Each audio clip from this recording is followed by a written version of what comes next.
നമസ്കാരം.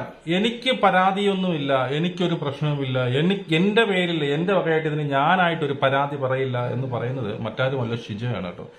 ഷിജോയാണ് പറയുന്നത് ഞാൻ ഒരു പരാതിയും ഇനി പറയാൻ പോകുന്നില്ല എന്ന് പറയുന്നത്. ആർക്ക്? ഈ റോക്കി ഇടിച്ച് ഞാൻ ഒരിക്കലും പ്രതീക്ഷിക്കുന്നില്ല, അവൻ എന്നെ അടിക്കുമെന്ന് പ്രതീക്ഷിക്കുന്നില്ല എന്ന് പറയുന്നത് ഷിജോയാണ്. അവിടെയാണ് നമ്മൾ ഞാൻ ഇപ്പോഴും അവനൊരു സുഹൃത്തായിട്ട് മാത്രമാണ് കാണുന്നത് എന്ന് പറയുമ്പോൾ റോക്കി മനസ്സിലാക്കാതെ പോയ ഒരു സംഭവം അതാണ്. മനസ്സിലായോ? റോക്കി എപ്പോഴും ഷിജോ പിന്നിൽ നിന്ന് കുത്തി എന്ന് പറഞ്ഞുകൊണ്ട് അവന്റെ മേലില് ഈ പറഞ്ഞ ആരോപണങ്ങൾ അടിച്ചേൽപ്പിക്കുമ്പോൾ, ആരോപണങ്ങൾ പറയുമ്പോൾ ഷിജോ പറയുന്നത് നമുക്ക് വളരെ ഇപ്പോഴാണ് ഷിജോ എന്ന് പറയുന്ന മനുഷ്യനെ നമുക്ക് മനസ്സിലാവുന്നത്.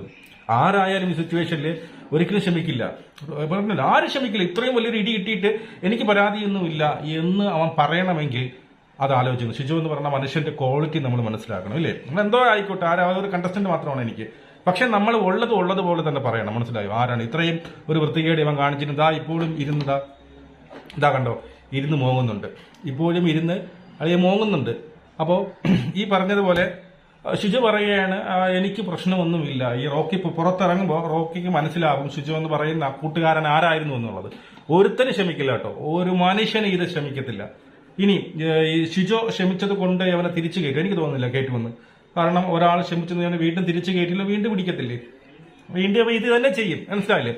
അതുകൊണ്ട് എന്റെ അഭിപ്രായത്തിൽ ഇനി അവനെ തിരിച്ചു കയറ്റാൻ പാടില്ല എന്നുള്ളതാണ്. ശരിയാണ്, അവന്റെ കരച്ചിലൊക്കെ കാണാൻ നമുക്കൊരു സങ്കടവും കാര്യങ്ങളൊക്കെ മനസ്സിലാവും. പക്ഷെ അത് കയ്യിരിപ്പുകൊണ്ട് കിട്ടിയതാണ്.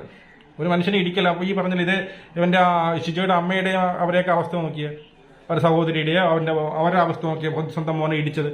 എന്താ ഈ ഷിജോ ഇടിക്ക് ശേഷം ഷിജോ അങ്ങ് ആ കൂടി അപ്സെറ്റ് ആയപ്പോ എന്ത് ചെയ്യണമെന്ന് അറിയത്തില്ല. അവൻ തിരിച്ചടിക്കണോ പോകണോ, ഇതെന്താണ് സംഭവിച്ചത്? ആർക്കും, ഷിജോയ്ക്ക് മാത്രമല്ല ഇവൻ ആർക്കും ഇത്രയും ഒരു മാനസിക വിഭ്രാന്തിയുള്ള ഒരു വ്യക്തിയാണെന്ന് അറിയത്തില്ല. തന്നെ ദേഹത്ത് തൊട്ടുടനെ ബിഗ് ബോസ് പോലുള്ള ഷോയിൽ വന്ന് ഇടിക്കുക എന്ന് പറഞ്ഞു കഴിഞ്ഞാൽ ഒട്ടും ശരിയില്ല. അപ്പം ഷിജോ ഇവിടെ പറഞ്ഞത്, ഷിജോ എന്ന് പറയുന്ന വ്യക്തിയാണ് നമുക്ക് മനസ്സിലാക്കാനുള്ളത്. എന്താണ് ഷിജോ പറയുന്നുണ്ട്, ഞാൻ ഒരിക്കലും കംപ്ലൈന്റ് പറയില്ല, എനിക്കതിൽ പരാതി ഇല്ല എന്നുള്ളത്. നമുക്ക് വീണ്ടും കാണാം. ചെയ്യും.